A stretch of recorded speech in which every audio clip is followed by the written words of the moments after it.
এতগুলি দল থুইয়া জামাত ইসলামী করেন কেন? অনেক জবাব দিছি, এখন আর জবাব দিয়ে কুলাইতে পারি না, সেই জন্য লিখে নিয়ে আসছি আমি কেন জামাত ইসলামী করি। এটা হলো বই। এই বইয়ের মধ্যে আমি সব কথার জবাব দিয়েছি। বাংলাদেশে একজন ব্যক্তি বলে বেড়ান জামাত ইসলামী কোনো ইসলামী দল না, এই কথা একটা লোকে বলে। পৃথিবীতে আর কোনো মায়ের সন্তান নয় এই রকমের বেয়াদবিপূর্ণ ধৃষ্টতাপূর্ণ কথা আর বলতে পারে একটা মানুষ নাই।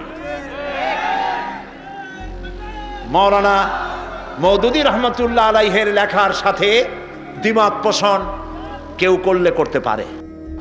যে বেশি কথা বলে দুই একটা কথা ভুল হয়েও যেতে পারে, যিনি বেশি লেখেন দুই একটা গলত হয়ে যেতেই পারে।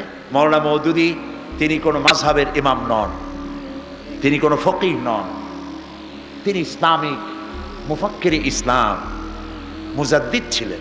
আলহামদুলিল্লাহ বললেন। লেখায় ভুল হতে পারে, আপনি দ্বিমত করেন, কিন্তু জামাত ইসলামী ইসলামী দল নয় এই কথা যিনি বলেছেন, কিয়ামতের দিন আল্লাহর দরবারে দেখা হবে আমাদের ইনশাআল্লাহ। সেদিন আপনার পজিশন কি হয় আমরা দেখব। আমি ওই সব কথার জবাব দিয়েছি। এখানে দাড়ি সম্পর্কে কথা হয়, টুপি সম্পর্কে, সাহাবীদের ব্যাপারে, নবীদের ব্যাপারে, খেলাফত ও মুলুকিয়াতের ব্যাপারে আমি আমার বক্তব্য এখানে কোরআন হাদিসের দলিল দিয়ে তুলে ধরেছি। মোমেন তো সেই ব্যক্তি যে ব্যক্তি নিজের জন্য যা পছন্দ করে অন্য মোমেন ভাইয়ের জন্য তা পছন্দ করে। আমি জামাত ইসলামী নিজের জন্য পছন্দ করেছি। সুতরাং এই কিতাব আমি মানুষের মাঝে ছড়িয়ে দিতে চাই। যারা জামাত ইসলামী করেন তারাও কিনবেন, আর যারা করেন না তারাও নিবেন।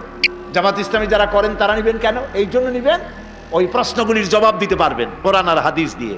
আর যারা জামাত ইসলামী করেন না তাদের জন্য একটি হাতিয়ার হবে, একটি ভালো জিনিসকে চিনতে আপনাকে সাহায্য করবে কোরআন এবং হাদিসের মধ্য দিয়ে। অফসেট পেপারে ছাপানো প্রায় 250 পৃষ্ঠার এই বইয়ের হাদিয়া যারা সেপেছে হাদিয়া রেখেছে মাত্র 100 টাকা। এই দুটি বই যাওয়ার সময় ঢাকা থেকে এসছে লোকেরা, আপনারা নিয়ে যাবেন। আজকে যদি না নিতে পারেন কালকে মাহফিল আছে, কালকে নিয়ে যাবেন। আপনি নেন, বন্ধুদেরকে নিতে সাহায্য করুন। সত্য, সৎ পথ, ইমানের পথ এবং সত্যিকারের একটি ইসলামী বিপ্লবের জন্য এই রাস্তাকে চেনা এবং জানা আমাদের জন্য সময়ের দাবি। আল্লাহ তাআলা যেন তা আমাদের চেনার এবং বোঝার তৌফিক দান করে দেন। আমরা বলি আমিন।